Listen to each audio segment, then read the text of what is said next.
Hi, everybody. This is Derek, one of your co-hosts for Both Sides of the Fence. Welcome to yet another episode. We're so excited today to introduce another special guest. Jen, you want to take it away? Absolutely. This episode, we have Lenny McAllister joining us. Thank you, Lenny, for coming along and setting the time aside for us. I kind of want to start by allowing you to introduce yourself a little bit.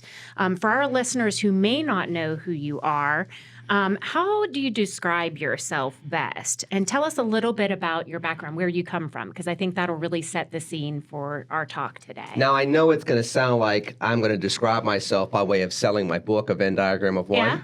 but that's probably the most direct way of describing who I am. A Venn Diagram of One. I am a guy that is a radio show host that was a black Republican on the south side of Chicago, which meant there was like four of us. I was just going to say. Yes, exactly. So there's that.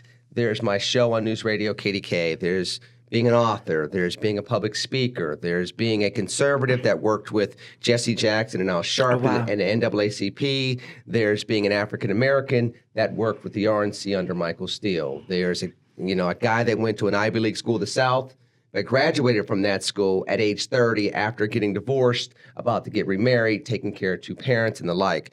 I have a very unique set of experiences that allows me to be able to relate to a wide range of individuals. So I have found over the course of my career, Derek and Jen, that it's very hard for me to kind of put one label on who I am or what I do.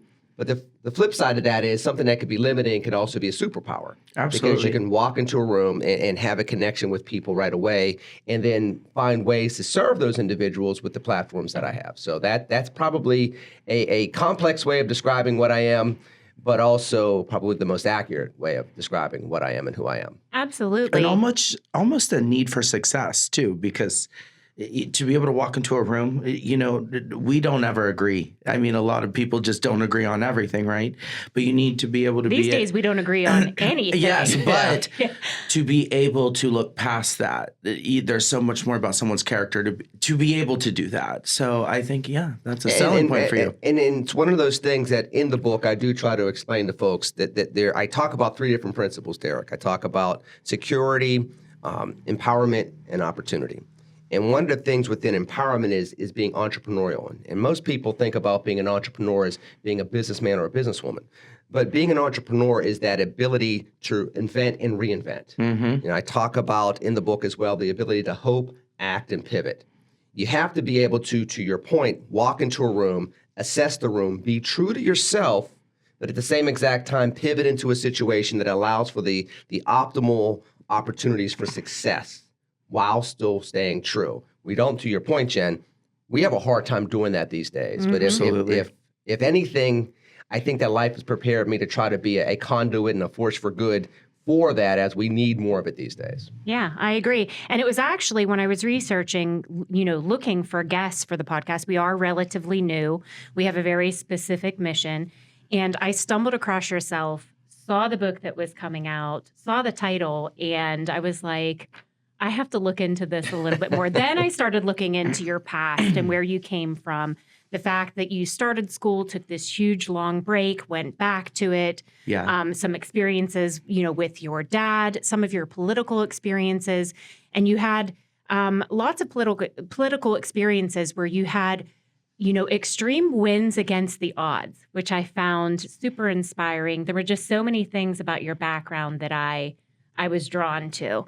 But for those that don't know what a Venn diagram is or where you came up with this title and why, because it literally was a title that when I looked into the premise of your book, I was like, that's what we're trying to achieve with this podcast. It just fit in so perfectly. Can you explain to our listeners what is behind that title? Why did you choose it? Well, it's the blending of different experiences in a unique way that allows for us to be able to find commonalities. It goes back to what you said, Derek. you can be different in different ways, but there's overlap. Yes. And in America, I mean, we remember the term melting pot. Mm-hmm. Yes. We don't say that anymore. No, and it needs to come back because it really is the word to other people they might understand, but to us, it really is a compliment to just American history in general, is that we've always been able to, by fighting, to create a space for somebody that's been unseen together on both sides. Yes, and it's something that has been an ongoing evolution of what America has been with each iteration of immigrants, each iteration of new populations coming into the fold and rising and having more influence and collaborative abilities. That's one of the things that I talk about in a Venn diagram of one, is the fact that I use my life example of all these different experiences. I did a lot of the stuff, the muckety-muck stuff, but I'm a kid from working class Penn Hills. Born and raised in Penn Hills, part of the Mark Drive family, went to schools here in Pittsburgh, but I had a chance to have all these very unique experiences. But that's America. Yes. Where, part of the end of the book, I talk about how rap music, hip hop, was created by poor black people in Harlem and parts of New York, for black people. And one of the greatest selling rappers of all time is Eminem. Yeah. Who's white and from Detroit. Yes. And then you have... It's true. I mean, yes. And then you have a woman who sold 250 million units as a writer and producer and a performer in Beyonce. Then she becomes Cowboy Carter, and on the flip, yes, and she flips the script and she ends up selling millions that way as well. That's quintessentially American. Yes. And we need to get back to that. Yes. And I have to tell you, I have not been able to read the whole book. But the book isn't out until August. But I've seen, but there's clips and just a yes. conversation about it. And I have to tell you, my takeaway from the book is, again, reminding people that love and empathy does not have to draw the same line as with politics and all that as well. And that's one thing that I love. You can be on both sides, again, like you said, and you can walk in a room and I have this feeling and you have this feeling, but we can still love each other and be friends. Yes. We can still support each other and lift one another up for our endeavors and our dreams and our goals, because we're human. We're never going to believe 100%, right? And so that's one of the biggest reasons why I'm excited to read it, is to see that, just to take it back to the foundation again of how we really work and what works for us. Well, listen, I mean, as Americans, we all want the same things at the end of the day, right? Our families to be safe, to be able to earn a decent living. All of the foundations of what we want are exactly the same. It just is that we don't seem to be able to concentrate on those commonalities to find a path forward. And that's what I'm hoping that I pull out of the book. I don't know if it touches on that. It does. I'm hoping so, because it's exactly what we need to be doing as a country. Well, what you two have talked about is exactly what the charge of the book is, which is we can take these principles, learn how to love Americans and America. One of the things I bring up in the book is everybody loves waving the red, white, and blue. We'll do a lot of that during America 250. But loving America and then loving Americans are two different things. Americans means a diverse population of people from different backgrounds, live in different areas. You're supposed to love them, even if you don't like their politics, you don't like their policies, you don't like certain things about them, but you have a civic respect for them that allows you to say, we're going to work together as Americans, and subsequently, we're going to sit down and work on a solution that's going to help our children. We're going to figure out a way to create more jobs. We're going to create a way to create better neighborhoods and safer neighborhoods. That's what the next step needs to be. If we're going to truly go back to being that Venn diagram of one, out of many one as a country, we have to go back to a point in time where we're able to understand that our system was built for compromise. Find the value in compromise, staying true to yourself, but finding a way to allow civic love, that active civic love, to allow us to do things that are bold, audacious, and eventually, successful and effective for the American dream moving forward. Yeah, absolutely. And keynote being Americans, because without Americans, you don't really have America. Exactly. Right? So if we don't love each other and lift each other up, we won't have America in the future. So I think that's why we kind of, Jen, like you said, we kind of have it flip backwards. We just got to rotate it back a little bit more. Absolutely. Yeah. And we're going to talk a little bit more about this book towards the end of the conversation. I'm super excited for it to come out. And thank you for sharing No a little problem bit at all. of the book with me.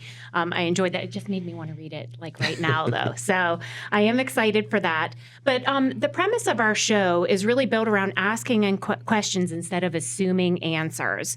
And obviously, you have been in so many different rooms with all of your experiences. In your opinion, what label has been placed on you that most misunderstands who you really are? Because I'm sure people assume things about you, right? Yeah. It's interesting, Jen, because at the end of the last chapter, the beginning of that chapter lists out some of those labels. Some of them are just slurs and slander. Some of them are just complete misrepresentations. Some of them completely miss the point of what I do. I probably couldn't find just one. Even, I'll be honest, if the one that probably fits the most is politician. I'm not a politician. If I'm anything, I'm a statesman. Yeah. Now, you can be a statesman and be involved in politics. You can be a statesman and be involved in public policy. You can be a statesman and be involved in public speaking. But these days, politician means hyper-partisan. It means listening to only 25% of America. It means bickering. It means being loud with your bickering. And it means winning by way of division, not winning by way of elevation. Yes. So to some, it may be an insult Yes. when you start, Exactly. There's the insult within that, yeah. So, Derek and Jen, that's the reason why that label is probably the one I try my best to eschew the most. You can touch politics, but the challenge these days is to be a statesman, be a stateswoman, be somebody that elevates the American dream, reinvigorates people to believe in the American dream, because younger generations, they don't believe in it as much anymore. No. And even, our generation and your generation, you're seeing the polling go in the wrong direction in regards to how do you feel about free market principles? How do you feel about our form of government? How do you feel about democracy? We have to reverse that, because when we reverse that and we bring more people into the fold, we find more success. And we've found it over the course of years, even during the turbulent 1940s and 50s, after the Civil War, after World War I, and during the Cold War. We have found ways to be successful. We have to go back to that type of belief and then that type of faith with works moving forward. Yeah, I love that, yeah. You probably don't know, but I did actually run for chair of the Republican Party in Washington County. And I can say that from that experience, I have zero interest in being a politician. I learned very quickly from within my own party, unfortunately, that In our party, yes, that there was more working against each other than supporting each other for the common goals that we should have been working towards. It was very eye-opening. I'm very glad that I did it. I made a lot of great friends, but it 100% made me realize that my path forward is not on the political front, but public speaking, but working with charitable organizations, moving the needle forward in a non-political fashion. I definitely learned that it was not for me. And I think unification for you. Yes. Unifying instead of dividing in that moment. I walked that journey with you a little bit. Not in it, but just as a friend for you to talk. And it was just, there's no other word to say than just grimy, the way that she was being treated. And I have to say, that's what scares me the most about politicians in the future, because people like Jen, who would actually bring us back to a center, because first you need empathy and love to make anything at its best. And I feel like a lot of the politicians are continuing to keep people like that away. And until we can start integrating that again, I don't feel that you'll ever see great positive change. Derek, it's interesting that you would use the word grimy, because the analogy I would bring up is going to have a grimy image. Okay. There was no really other word to say. When you have, and I'll say it politely, when you have a backup of sewage everywhere, like we do in modern day politics, somebody has to be the plumber. Yes. So I don't know. I think that maybe I'm being placed, whether you call it providence, God, or just trail magic, as I call in the book. Or all three. Or all three. I'm a believer. I feel like I'm being placed in roles where, because of my unique experience, I need to put on the boots. Yeah. Maybe even a hazmat suit and dive I can in. get you out there. Yeah, and dive in Okay, because literally. somebody has, and it's not just one person, obviously, but people have to be involved to fix it in their own way and in their own lane. Some people need to be out there doing the public speaking. Some people need to be outside of the mechanism. But at the same exact time, you're not going to fix the clog that has the sewage all over the place unless if you get some plumbers in there to find the clog, clear out the clog, and clean up the mess. How do you feel that we're going to entice the right individuals to run for political positions? I see a real problem with that. Like I would have, I consider myself, and there are multitudes of other people that I know that would be good in local roles, which is where we really need to start for the change. But they're terrified to run because of what they're going to go through, what the current climate is like. Jen, what Derek keeps hitting on, he keeps using the phrase love and empathy. When you go into these roles, you're going to have to go into it, or these roles, with the understanding that I'm going to love these Americans, these Pennsylvanians, these community neighbors of mine more than they may ever love me. I'm going to appreciate them and respect them more than they may ever appreciate and respect me. And that is one heck of an obligation to take on. Because once you put that on, you're going to take it all in. You're going to see it. You're going to see the ugliness. And as you experience, and I've experienced over the years, you see great people amid broken systems. You see people that want to be free from some of the gunk and the griminess that we've seen, but they don't know how to change that. And they're looking for people that have that cultural and civic endurance to be able to say, I'm not going anywhere. I'm going to have that love and empathy over the course of time to win people over. Now, I will say that, you've done some research on me and you've seen what I've gone through. I've taken my bumps and bruises. I have taken them publicly. I've taken them privately. I've taken them politically. But I'm still here. So I feel as though maybe God is giving me the opportunity through the book, through my public speaking, through this podcast, or whatever the case may be, the opportunities to be able to say, here's a way of doing it, and try to encourage more people to follow that path. Yeah, I really like that. Yeah. I actually just posted. Did you see what I posted earlier? Yes. Is exactly what you're saying, and I never put that into context with my personal experiences in politics. So maybe I do need to rethink things because it is going to take the right people to elicit change, which is what we need. And we didn't get here overnight, y'all. So we have to remember that it's going to take a second to get out of this as well. People think that we got here with Donald Trump. Well, we were very skittish in 2000 with the Bush v. Gore race and Y2K. Then we were skittish after 9/11. Then we were skittish with the Iraq War. Then we were skittish with the Great Recession. Then we were skittish with the bailout. Then the 2016 election happened. Then we had COVID and the uprisings after George Floyd, with everything, both protests but also things burning down. We have gone through a lot over 25 years. We're a traumatized people. And social media, which also is relaying information that when I was a kid, I was raised that, the reporters, the newscasters, your anchors, there was so much fact and accuracy behind that. You can trust it. You could trust it. And now it's create more confusion than anything. And I do real quick just want to go back to what you were saying about, to remind people too, that it is harder to do it right? And so people like us sitting at this table, we may win at the end of the finish line. And normally the people doing it right take longer to get there. Yes. But I can say history has proven that it lasts much longer though. Outcomes, rules, regulations, because we fought so hard and put so much emphasis on the problem, even if it took years to do so, that when we got to the finish line, we've been able to stay strong and true to those bills that have lasted so long.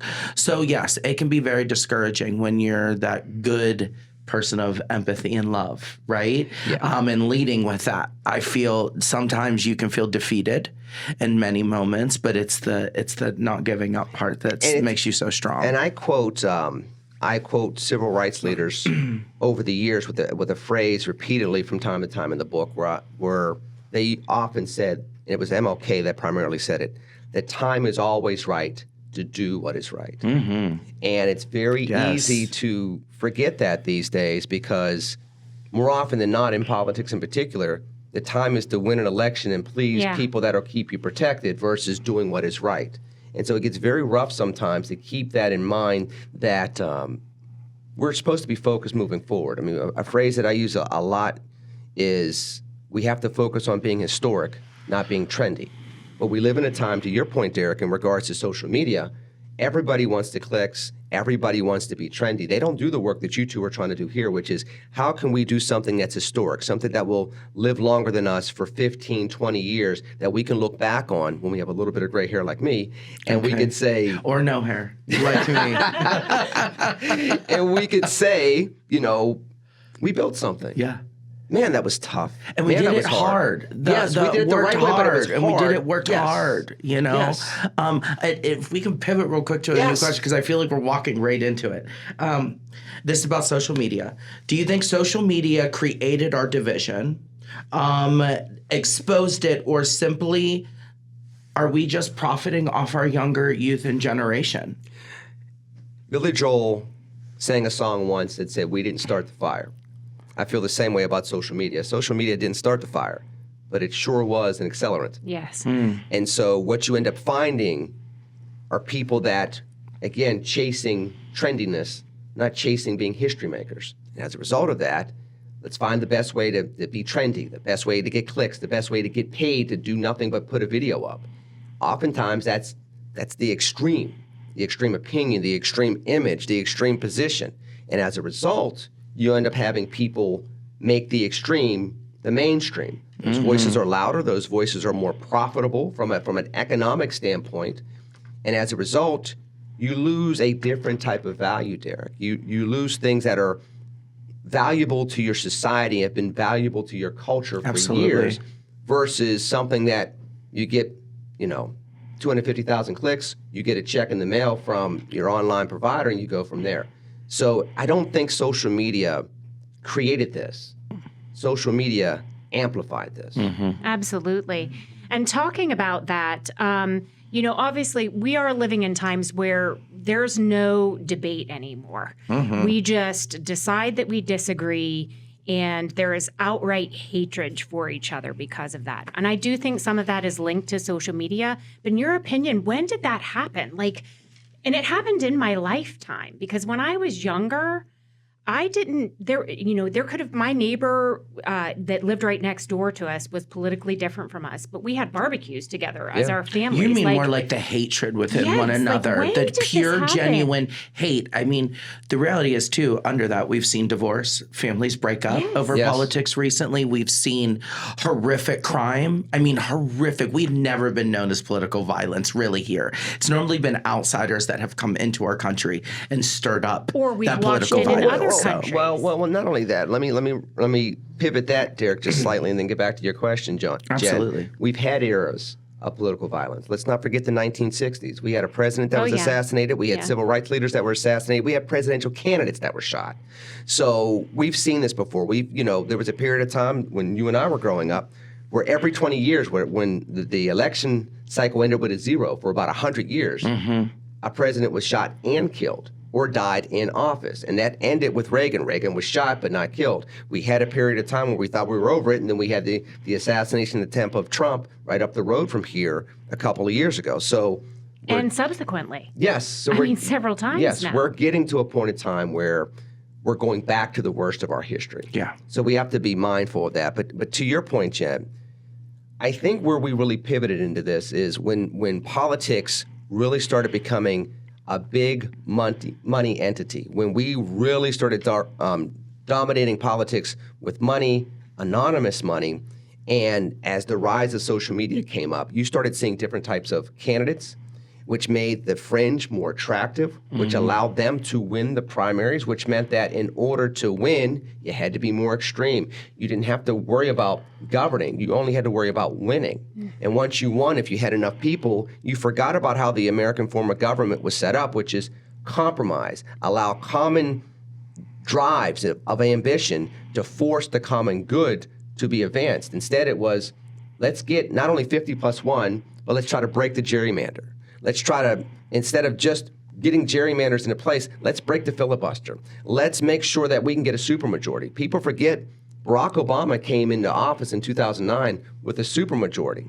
They literally told the Republicans, we won, you lost, let us handle this. Well, within 18 months, they lost the Senate seat in Massachusetts. They lost gubernatorial races in Virginia and New Jersey. And then by 2010, they got shellackled, President Obama's own words, in the midterm elections. People forgot how to govern together. They forgot the mission of why you run for office and get elected. You're there to be a humble servant leadership and the best of our traditions. We have forgotten that. We need to get back to that. Well, and I also say, too, I say this all the time on both sides, that the problem is, too, I feel like a lot of time with politics, everybody who is a politician lives as one, not lives as a group. You know, I even say in this podcast, it takes a village for us to do this. We have assistants. My husband edits. He's the background. We host. We ask for insight. The point is, I think also they forgot that we have thrived for so long as America because we've worked together in one solidified unit to create change. It's interesting. And I feel like they're all for just themselves right now, and you're not strong enough to change these things alone. That's why we are America, because we've always been a family, a big family. And let's go back to World War II and how we won World War II. We came into the war late after Pearl Harbor. The Nazis are winning in Europe at the time. Women who were oftentimes relegated to the kitchen and seen as second-class citizens end up going into the workforce. African Americans who were still dealing with Jim Crow end up serving in military uniform. Japanese Americans and Native Americans who were treated horribly in the United States end up being code breakers and soldiers where they can be. You see just a generation of Italians and Irish that were literally told just a generation ago, need not apply, not wanted here. They were the periphery of society. They ended up coming into the fold and leading the front in our military. Jews that were chased out of Europe ended up leading the effort for World War II as well. Look at all these people that were cast-offs that ended up coming together to make sure that America can fight back fascism.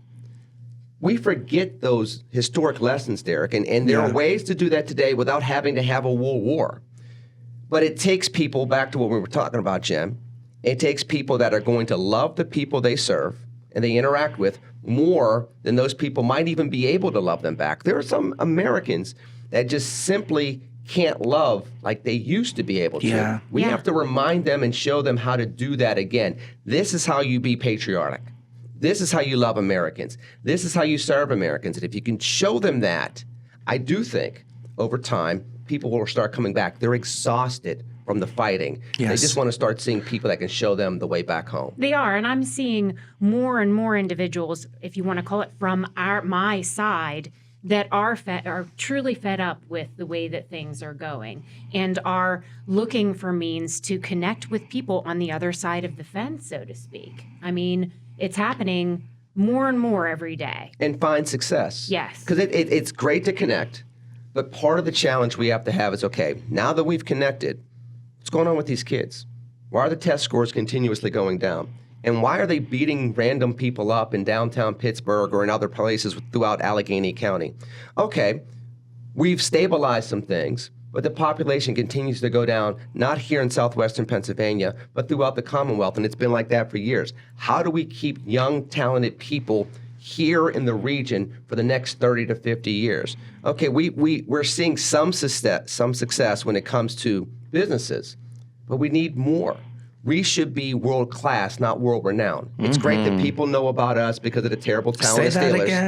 again. We need to go back to being world-class and not just world-renowned. Yes. So we need to make sure that people know about Pittsburgh because we have increased our population by 100,000 over the course of 20 years. And we've increased the population here in Allegheny County by a significant percentage and brought businesses back. Not just, hey, we have 3 Sunday night football games and we had the draft. That's nice. That allows people to notice us. We need people to fall back in love with us and live with us, work with us, retire with us moving forward. And what do you attribute those recent, in the last 20 years, so, as you say, successes in Pittsburgh with those growths?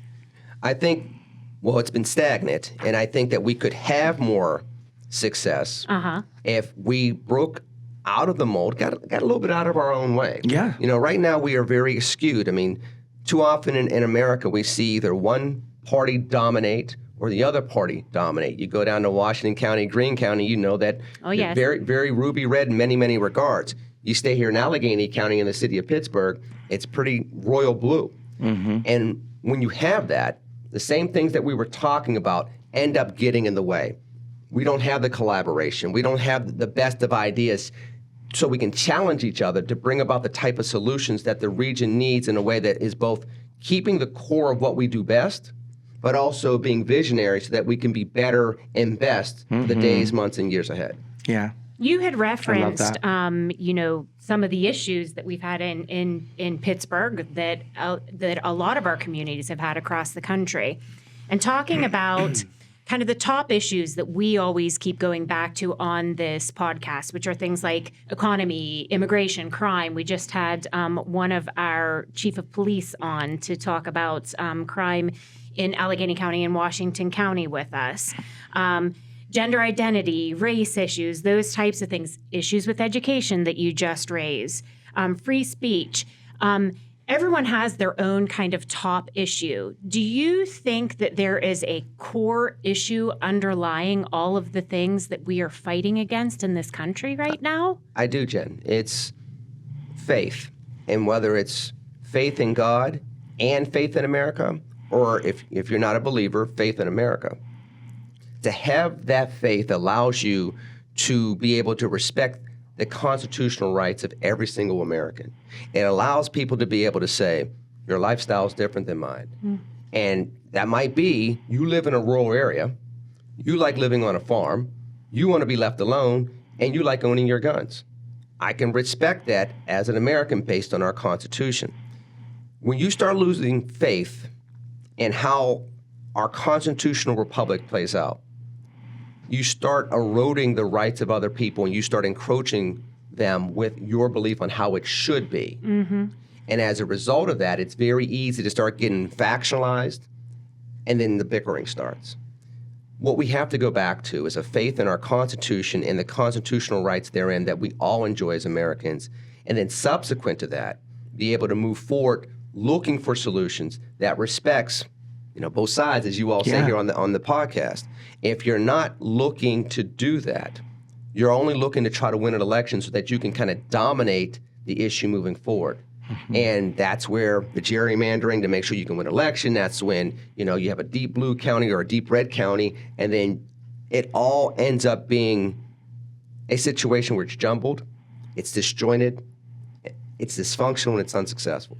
And where do we start that shift? Is it in schools? I mean, there's this drastic loss of patriotism, I feel. I mean, I was literally raised to respect the flag, to respect my fellow members in my community, to know that the police were there to help me. All of these things that I feel that we've lost as a community and as a culture. Where do we start eliciting that change? Is it in schools? Is it in churches? Where is it? It's everywhere. And it starts with the adults. We have to teach it in schools. But let's go to schools for a second. When you teach American history in schools, you have to teach the nuances and complexities of American history. You have to teach that we are an emerging for more perfect union each step of the way.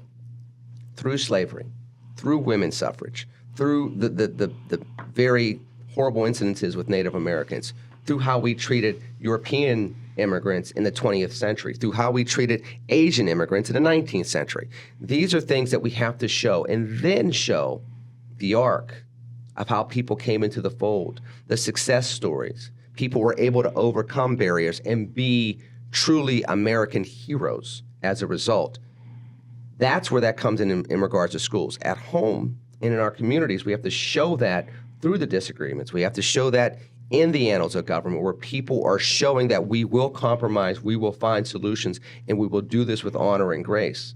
You know, honor and grace are almost laughable terms these days, right? They are, unfortunately. People see those two things as being either outdated or weak. You know, there's nothing stronger than keeping your honor and keeping your principles in a difficult situation. Absolutely. There's nothing greater than having grace under fire. That's how you win wars. That was Churchill. That was Eisenhower. That was Lincoln during the Civil War. That was Reagan during the Cold War. But when you demonize honor and grace for the sake of winning and bickering, how can you expect the young people to follow you moving forward? How can you expect people to have faith in the economy? How can you have faith that this will get better? I mean, those two words have saved people's lives. I Yes. mean, across worldly. I mean, and that's free. I mean, that's just can be instilled in you. I real quick, Lenny, I have a question because we just kind of hit it. But I first want to say before I go into this, just in general, how do you feel lately? All three of us are people of faith here. How do you feel that politics, and I've seen it on both sides, and many from local to state up to federal. How do you feel about a lot of faith being used almost as a way to create hate? Right now in politics. And, you know, when I was a kid, I was taught that was separate. I mean, very black and white. There was no gray between the two. So seeing that fuse so much and talking to just community in general, it's actually started to deter people from the Christian faith because of it. So how does that make you feel when you have people that are your leaders and followers making people feel that, if this is what's associated with that? Religion is dogma. Faith is love. It's service. It's kindness. It's honor. It's grace. If we had more people in public policy and politics that actually led with faith and not religious beliefs and dogma, we'd be in a different place in time, in our culture, in our politics, and in our society overall. So I ask people, do not be afraid to lead and love with faith, but faith has a different requirement than slapping Christianity on your forehead and saying, I'm a Christian, and giving a bunch of Bible quotes. You know, it says in the Bible, in the New Testament, faith without works is dead. And that applies to all aspects of life, not just going to church on Sundays. So the call and the challenge that I put out there with the book, or what I put out there in my speech, ends up being about, you need to live out your faith. Stop telling me about your religion and your dogma. Yeah, absolutely. And religion, you know, it can be a very polarizing issue. I think a lot of people make assumptions these days when you say that you are a Christian. You know, I say I'm a Republican and I'm a Christian, and people just immediately kind of make their own assumptions when you make those statements. It's almost a smear campaign Which is now. very- It is. which is very Absolutely. unfortunate. It is very unfortunate. I can remember when I was in school, I was surrounded by people of multitudes of faiths, which led me to ask questions to them about their actual faith. One of the coolest things, my daughter actually spent part of her education in Scotland.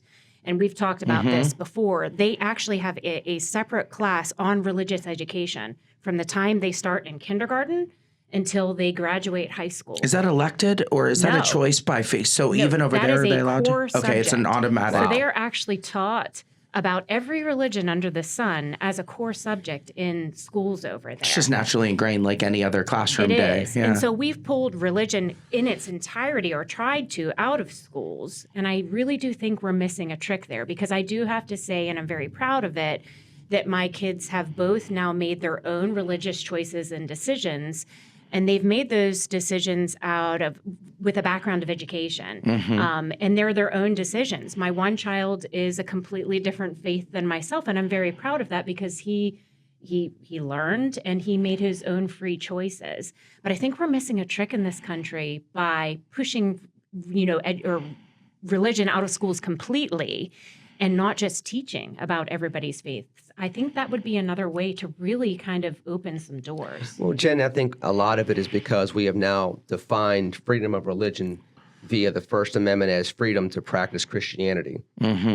And I want people to practice Christianity. I'm a cradle Catholic. But in America, we are a secular society, which means that freedom of religion, again, goes back to the ability secularly as Americans to respect those that practice a different faith than us as far as a religious faith. Now, again, when we go back to faith, the general term, that is something we should be bringing back into every aspect of our lives. You can talk about how to learn about faith in a secular environment without promoting a specific religion. You can talk about examples of how faith helped Gandhi, helped King, helped Mandela. Mandela was in jail for 27 years. Anger doesn't keep you in a survival mode. Faith keeps you in a survival mode for 27 years to come out of jail and then become president of a nation that jailed you 3 decades ago. You can talk about those things. You can talk about the faith that Lincoln and Frederick Douglass and others exuded during a time where the country was being ripped apart. You can do that in a way, and again, not just beat down one faith or another faith. But that takes love, Jen. That takes understanding. That takes a level of grace. It takes a level of commitment to the vocation of teaching. And it takes a leadership from those that set the policies to be able to understand that there's a way of doing this, and we have to take a tactful approach to doing this to bring certain elements of development back into our children's character. Yeah. So I'm going to pivot onto this question because we're both conservatives. Yes. I think it would be kind of interesting for us to kind of discuss this, and I'd love to hear your views. And it kind of ties into the religion and faith that we were just talking about. So what would you say to conservatives who believe they are defending that faith, okay? Because the faith you're talking about isn't necessarily religion. It's a faith in people. It's a faith in humanity. It's a faith in civics. It's a faith in goodness, not necessarily just about religion is what you're referencing, correct? Back to that empathy and love part. So defending your faith, your family, your children, talking about individuals that are involved in really polarizing scenarios. You are a Black conservative, right? That isn't what everybody would call as the normal situation. Derek here is chosen to sit at this table with me as a gay business owner. I am a diehard Republican. It's not the kind of quintessential partnership that you would expect. It's quintessentially American, though, but go ahead. It is. Absolutely. Absolutely. Well, there's so many things I love about Jen. Just her being a conservative Republican is a very small part about her entire essence. Me being gay is 5% of my entire essence. I don't even think about it anymore. No. It's not something that we even discuss. Absolutely. But how would you encourage individuals who are living in those areas where they're not necessarily the typical of what would be expected of them? How would you encourage them to live honestly without letting either side exile them? Because you're doing that daily, right? I think that's the essence. And we are. That's the essence of a Venn diagram of one, the book, because it's to highlight to people that we've seen this model over the course of American history. Now, it's the title of my book, and my personal life story exemplifies a lot of those things. But part of the book also brings up other instances in the book. Like, for example, I talked about hope, act, and pivot, and the ability to do so. There's a section of the book that talks about 3 people that were born under completely different names that you would never remember until you hear the story. Who's William Blythe? Bill Clinton. Who's Anna Mae Bullock? No idea. Tina Turner. Oh, wow. Who's Michael King Jr.? Martin Luther King Jr. These are people that changed their names because of circumstance. Wow, see, I didn't know that. That's crazy. Or something that happened to them that also transformed their character, transformed their destinies, and allowed them to stay true to who they were in one regard, but take on an additional persona that allowed them to achieve the greatness that was in their lives and in their pathways moving forward. I would encourage people to be able to hold on to that, hold on to love and empathy, hold on to grace and honor, and understand that there are nothing but a multitude of examples throughout American history. Frederick Douglass was Frederick Bailey while he was a slave. Once he stopped being a slave, he became Frederick Douglass. There are so many stories of changing names, changing dynamics, changing where you live, changing who you are, changing your career. Colonel Sanders was a guy selling chicken at road stops at gas stations until he was midlife. Then KFC happens. Mm-hmm. You can find it in business. You can find it in politics. You can find it in culture. But you can find it in America. And every single American living today can find their example that looks like them, that lives where they live now or lived where they live now, that they can say, oh, I may not be as successful as that person, but I can follow that same path and stay me and still find my pursuit of happiness, my self-determination, find what makes me happy and fulfilled. It gives me the liberty to be the best of who I can be. You're talking about true and real courage. You're asking, calling on people to have true and real courage. Absolutely. And to stay true to themselves. And I think going back to social media and how much it's changed our world, a lot of people hide behind that. And they're truly terrified to stand up for what they believe in. And they're also scared, I find, to take that jump to say hello or talk to the person on the other side of the fence because they're worried about what their own community, so to speak, is going to say about them. And that's part of the reason why in the book I talk about my dad overcoming his shooting 30 years ago. I talk about my wife. I talk about my wife overcoming domestic violence to win a Mendelian Award in biology and graduate this past spring. Congratulations. Yes, please tell her congratulations. That's awesome. I will definitely do that. It feels even better when you've crossed diversity and issues and still made it on top too. Yes. There's just I've personally been able to experience that type of empowerment, and it's almost addictive. To your point, Derek, it is very much powerful, and there's a reason why I put that in the story. It goes back to what you said, Jen, about courage. You can tell people to be courageous, and then when you're sitting there with $10 million in the bank account and you come from a certain family, it's a nice story, it's a nice thing to say in a speech, but you can't relate to that. I specifically made it a point in a Venn diagram of one to talk about instances where I had to find courage, particularly at times where I wasn't the most courageous person in the world. When my dad got shot, I was a 24-year-old, college dropout that had just got done being a deli clerk. So who was I to sit there and say, I'm looking at this guy that is close to death, but something inside of me has prompted me to say he'll be able to get out of this bed eventually and go back to work. What inside of me, after being divorced, is going to go talk and defend a friend that I hadn't talked to in 8 years practically and stand up for her and then continue to be a friend and then now be my soulmate and my wife of a quarter century. Courage doesn't always come when you think it should. It's not a convenient thing that happens, and you're not going to feel courageous in the moment. It's just the choice to act when you need to. It's not a perfect act. It's not the perfect thing to say, and it may take multiple iterations of doing it to get it, quote unquote, right. But it's the willingness to try. That's where the courage is found. It's not found in the act itself. It's found in the willingness to go ahead and attempt to make that choice to act. Absolutely. I love that. How do we teach that to our kids, though? I feel that teaching our kids, I've certainly tried to instill courage in my daughter. We actually just had her on the podcast, and she was very courageous talking about some things within our own personal family, and I'm very proud of her for that. But I don't necessarily think that it's something that we're instilling in our children. How do we tackle that? I'm asking as a parent because we're both parents. Yes, we live it out. You have to show them. You have to show them. You have to live it out, and you have to do it when you're uncomfortable, Jen. Again, everybody can claim to be courageous when they have all types of comfort and stability and just smooth sailing. Courage is in sailing those choppy waters. Courage is in standing alone when, and I talk about this, the soft, still voice amid the echo chamber.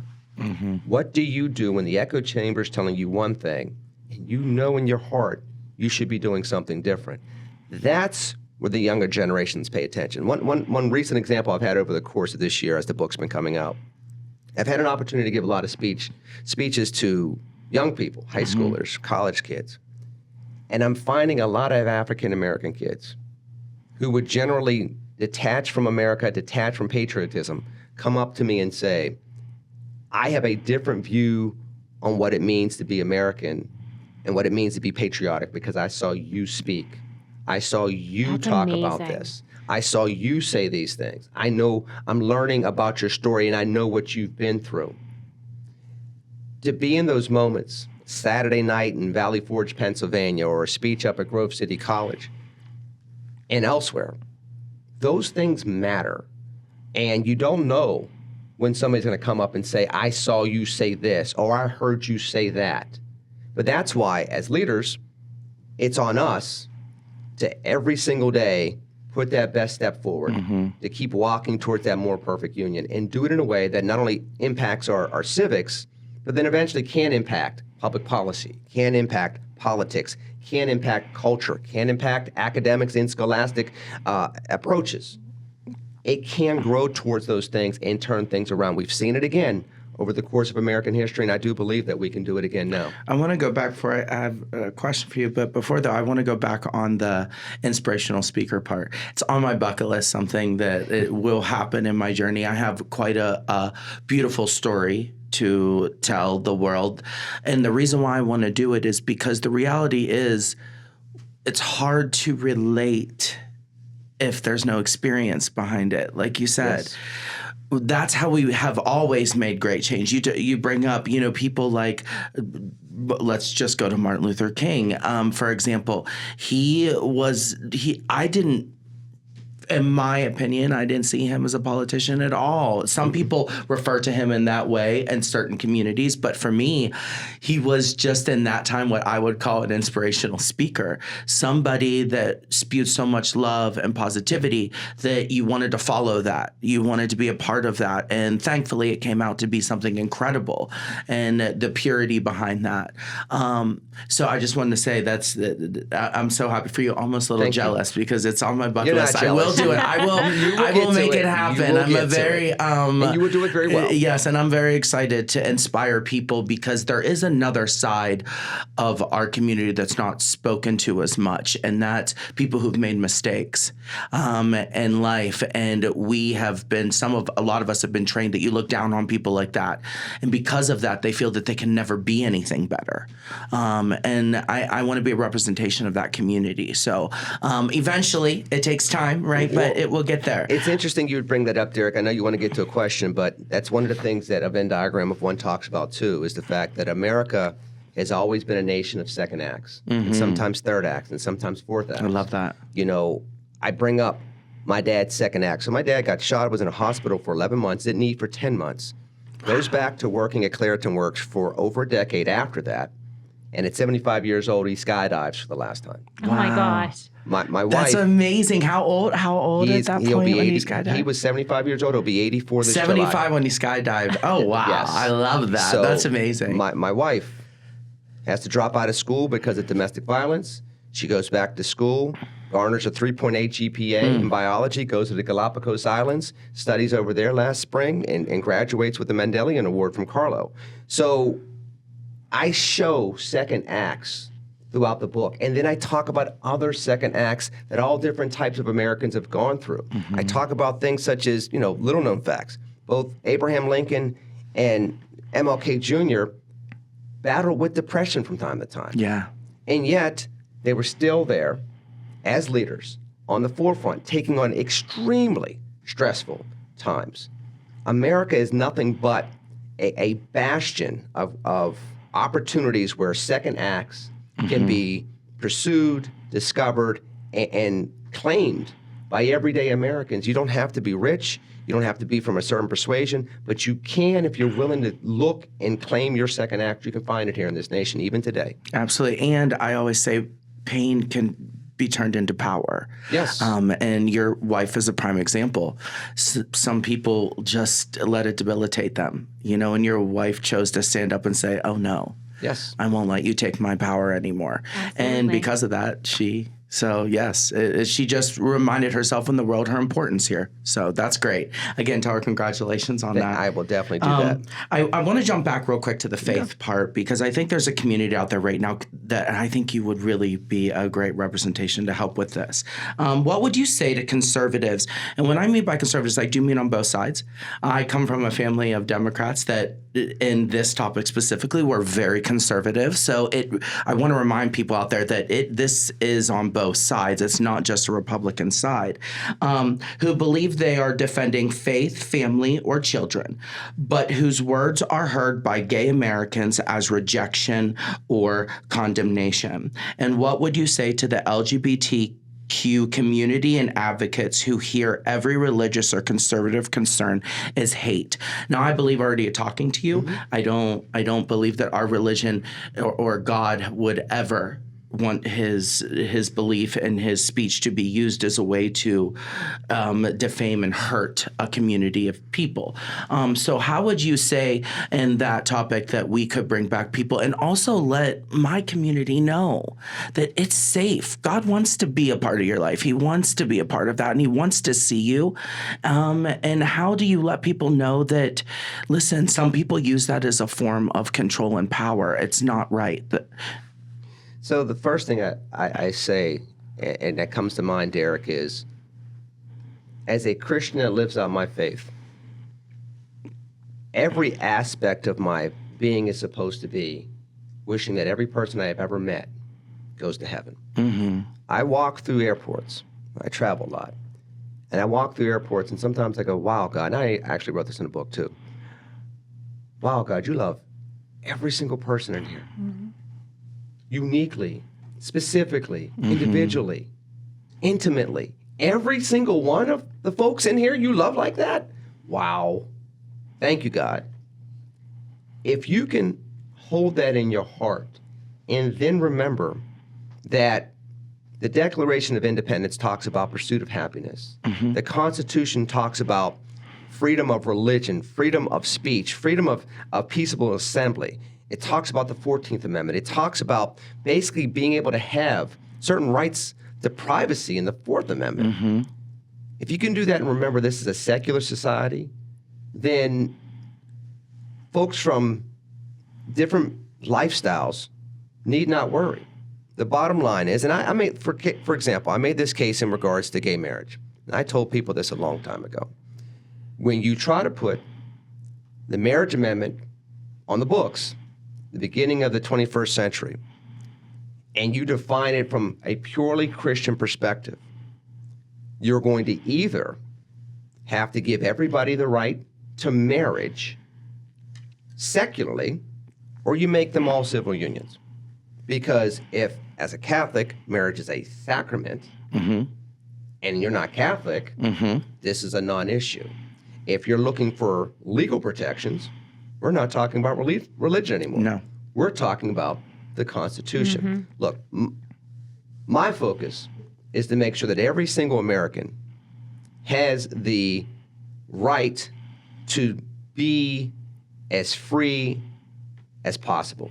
It talks about the Constitution giving God-given rights protected by the Constitution. So if you have a God-given right to live your life, and the Constitution protects that, who am I, regardless of any religion, to impede upon that mm-hmm. from a secular perspective? Now, if you're going to sit there and say, well, from a religious perspective, I feel that, but that's your religion. Yes. Yeah. You still also have freedom of religion as well. So we have two Americans that have freedom of religion. But secularly, which is what America is, it's a secular country. It's a multi-faith, multi-religious country. Faceted. I mean, yes. Yeah. My obligation is to make sure that you as an American has the constitutional protections you're supposed to have. And then subsequent to that, you have security and safety in our neighborhoods.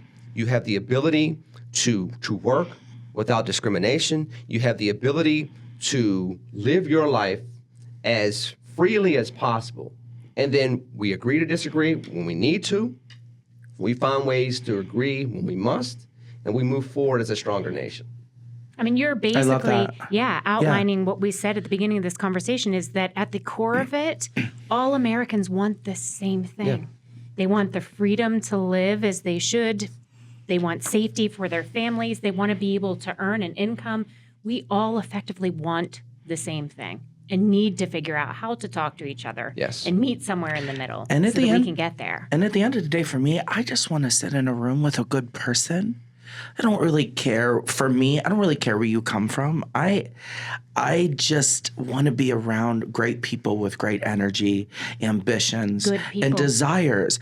It's not for me about what you look like, how you dress. I mean, we own a salon downstairs, and we have all walks of life. We have homeless that come in. We have very well off financially. We have conservative. We have liberal. I mean, the point is, Jen can attest this even way before this. Our website actually says you walk in with a hug and you leave with a hug. Yeah. We've always been that way. We've actually had, if we've had an off day, we've had clients call us out and say, I didn't get my hug last time. I was like, I'm so sorry. I'm so sorry, because people they're craving it right now, the love. And that was a big, not to put you on the spot about religion, but just to remind people that any faith, whatever you believe in, one commonality in almost every faith is unity, love, and empathy. Yes. We can all agree to that. It doesn't matter if it's not your religion, it's still a religion that we know in history has proven that moving forward, you're supposed to show light and love to that individual. And it's interesting you bring that up there, Derek, because specifically with Christianity, the focus is on the New Testament, not the Old Testament. Yeah. And the New Testament is where Christianity is founded, formed, and grows. And there's nothing but lessons and reminders of how to live your faith through love and through works that exemplify being Christ-like, being part of Christ. Loving others and loving your spouse, for example, as Christ loved the church. Love your brother as yourself. These are things that are in the New Testament. That's what the Christian's supposed to follow. We have a tendency as Christians sometimes to follow the Old Testament, which is not exactly where the resurrection is, not exactly where any of the teachings of Jesus are, and certainly not the teaching of Paul or the apostles moving forward. So to your point, Derek, there needs to go back from a purely religious standpoint, and I say this as a cradle Catholic, there's a need to go back to looking at what's specifically in our instructions in the New Testament in regards to how we're supposed to live our faith in a secular world. Because again, people also forget, the task was to take the message to the ends of the earth, Jew and Gentile alike. Yes. Not just the people that look like me and the 50+1 that voted for me and they contributed to my campaign. It was everybody, Exactly. Yes. Thank you so much for that. I appreciate that, Lenny. I know we have a couple more questions, and then I want to get back to end with your book, of course. I think that's so incredible. I think we're going to go there. I think let's do where it. we Go need ahead, to Jen. go. I am so excited for this book to come out. I cannot wait to read it in its entirety, and it's what really prompted me to reach out to you initially when I saw that this book was coming out. Why did you decide to write it now? Because you have had so many experiences, so many opportunities to probably write books that would matter, and maybe still will write some more books. But why did you feel that now was the time for this book? Division, the heightened division, the heightened pain that people are feeling. I talk about in the introduction of the book, we have plenty of inflection points throughout America, but America 250 should be a reflection point that prompts us to move in a new direction, that takes the last 25 years and says, enough's enough. We're going to look for different type of leaders. We're going to adopt a different type of tone. And we're going to remember the best about ourselves and leverage that to get out of this rut that we're in and basically find the plumbers to go clean up the griminess. Clean it out. And I looked at myself and I said, you have this very unique background. You've been blessed to do a lot of different things. Why not you? Now, again, it goes back to what we were talking about, Jen and Derek. You have that point of saying, well, do I have the courage to write this, to have the perseverance to get from one cover to the other, to put my story out there, to say I wasn't perfect when this happened. I was flawed. One of the chapters in regards to my dad's shooting talks about how just weeks before he was shot, he basically told me, "You're a dropout. I spent all this money on your education. You had so much potential, and look at what you're doing right now. You're wasting time. You're wasting efforts. You've wasted my belief in you." Yeah. And I had a colleague at work tell me the same exact thing. "You have so much potential. What are you doing here?" That's not a pretty story to tell about oneself. Yeah. But to put it out there and say, "Look, I know we're broken, but I've been broken too. I'm just a kid from Penn Hills. But yet I'm a kid from Penn Hills that met presidential candidates, that's walked the streets of the south side of Chicago, whose voice has been heard on Radio New Zealand and in Britain and Canada and places in between. And if I can do this through brokenness, and then I look at American history and see all the examples we have in American history, America 250 is the time to go from inflection point, reflect upon it, and then take a new direction." Like a fresh start. Yes. I love that. Absolutely, I do too. Another second act in a nation's history full of second acts. And truthfully, you had that gap. You had those things that happened in your life, but I truly believe that everything happens for a reason, and I don't think you would be the individual that you are today had you not had those experiences of being a young dad, of taking that break, of it's made you who you are. It's made us all who we are. And it's something that it's so funny because I've told John too, one of my other big things, I'm feeling it's close, is I want to write my own book as well. Okay. And hearing the reasons for you writing it, it's exactly the reasons why I want to write it. I want to tell a story specifically to a big group of people. Well, actually everybody, because on one side, it's to help you understand why maybe your choices are wrong. Because you're harming that individual. And on the other side, to instill faith and desire to people out there that say, you can see the darkest, you can be in front of law, you can have been raped, molested, you could have been dealt with crime and drugs, and you can then become a hero to your community. It's possible and it can be done. And I'm actually not a big book reader normally. We will have I have to tell you, we will have an audio I book really here. will be, not just that, but I really am excited. I want to read your book more because I want to get inspired as somebody who wants to write a book. Okay. Because there's so many fears behind people that you understand. There's a time, emotional, also financial. If you're not like a big celebrity or this A-list that already has that backing, you have to find that backing. But it's interesting you'd bring that up. I have a picture on my wall. When I lost my race in 2016, I was very depressed about losing, and I thought I had campaigned well, but I was in a tough bind. But this goes back to the book. A friend of mine sent me an image and a story of Barack Obama, who lost his congressional race in 2000 and lost it in a very humiliating way, and was thinking about dropping out of politics.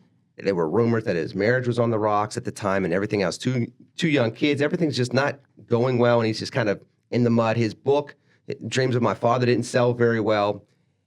And he said he got the advice to just focus on the work. There's always something to do. Just focus on the work and let the rest take care of itself. And, I was just writing something earlier today.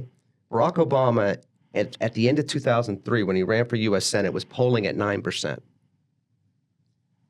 Within 5 years, the guy that was polling at 9% in a multi-candidate U.S. Senate race was president-elect. That's crazy. It's crazy. And it is. And that shows from focusing on the work. Yes, and no matter where you're at, it's that I think the word dedication is really. I really kind of want to push this for you because this is really important. The book points toward fixing a broken country through security, empowerment, opportunity, and shared civic purpose. If listeners today take only one message from a Venn diagram of one, what do you want it to be for them? That those three elements, security, empowerment, and opportunity, are always available if you're willing to chase the next second act in America and in their individual lives. America provides opportunities to have second acts. And as long as we do the public policy, political, and civic work to make sure that every American has an opportunity to chase their second act if they're willing, if those things are available, you can find success. You can climb the ladder of success. You can be on the ladder of success and climb higher over time, lower if you choose. you can have self-determination. I want people to understand that second acts are still available in America. And if we focus on ensuring that security, empowerment, and opportunity are available for every American, those second acts can come about. And that it does still exist. Yes. The original way of things working can still work. We just have to believe in that again, I think. Yeah. Exactly. Yeah. And so the book comes out in August of 2026, which is I know, it's soon. so close. Yes. Is there Yes. an actual date that it's coming August out? 11th. August 11th, wow. 2026. So I've already bought my Thank you. My pre-sale copy. Do you want to tell everybody before you where leave us, they and we can thank you go, for coming, when? where they can get the book? Well, yes, they can go anywhere books are sold online right now to pre-order the book. A Venn diagram of one, an American story. You can find it Barnes & Noble. You can find it Books A Million. You can find it Hudson Booksellers. You can find it on Amazon. I think I got mine on Amazon. Yes, yeah. so you can find it anywhere books are sold right now, pre-order. It will be in bookstores nationally on August 11th. Frederick Douglass Books, distributed by Simon & Schuster. And the audiobook will be available as well as the ebook and the hardback. And most importantly, are you going to sign my copy? I will absolutely sign it. Okay. Absolutely sign I'm it. so And I will sign it. If excited. Derek buys one, I'll Oh, sign no, his listen, copy I'm too. going to. Don't worry. And guys, we do want to let you know real quick. Subscribe at the bottom and write a note. If you're interested in the book, we will be giving away to one random person a book to help promote and inspire you guys out there and also support Hold on, Derek. our guest hosts. There are two co-hosts here. So you can't just give away one book. So we'll be giving away two books. There you go. Okay. There you go. Me and Jen will do, at the end of August, we'll do a random poll for all you guys. So please look out for that as well. We'll put the links to the pre-orders on the end of this episode as well, because I just think it's going to be an invaluable book for our country and for individuals. And Lenny, for those out there that really, really have enjoyed you and been inspired by you, is there any key places where we can just announce right now? We'll also have it at the bottom for you, but any places that are ways that they can contact you or social media forums that you're listing on, if you'd like to announce some of those now, please. Go to LennyMcAllister.com. It's LennyMcAllister.com. You can follow me on X. You can follow me on Instagram. You can follow me on TikTok as well. You can also find me on Facebook. Again, it's just my first and my last name. I have my radio show every Sunday on News Radio KDKA, the award-winning station that won a 2024 Marconi Award as the best talk station in the country. You can find me there 2 p.m. to 6 p.m. every Sunday afternoon. I also am on the Big K Morning Show, 8 to 9 every morning with Larry Richard, the legendary Larry Richard here in Pittsburgh. As well, you can find me with different speeches and different clips online. So go to YouTube. You can subscribe there as well. But of course, you can go look for a Venn diagram of one, an American story, and you should be able to pick up a pre-order of the book. Well, clearly, Lenny, you like the microphone, as do I. So I love that. Okay. It's plenty of years of experience here. I love it. I absolutely love it. Jen, we can't thank you anything enough. else? Yes, absolutely. It's been absolutely You truly amazing. have been an amazing. I mean, and your story's great. I can't wait to read the book. I was really excited to talk to you today, but it's been a blessing to have you here, and I'm really thankful that Jen connected you to our podcast. You're really a phenomenal person, and I'm so excited. I'd love to have you back sometime. I would love to come Maybe back. we could see you somewhere else next time, and Maybe. have some fun. You can come on once the book's been released. Yes, I would love to do That'd that. be fabulous. That would I be love great. that. I would love to I think do that that. would be a great idea. Yeah. We just want to thank you for joining us. Jen, thank you, Derek. Again. Thank you Yeah. very Oh, much. of course, I thank appreciate you. it. And again, guys, thank you for tuning in. Don't forget to subscribe below. Please follow Lenny McAllister. He's a great guy with a great inspirational story. And again, don't forget that book, August 11th. August 11th, yes. And we'll see you guys next time. Yeah, thanks This is for your joining us. co-host, Derek. And Jen. And welcome to Both Sides of the Fence. See you Bye, guys. Bye.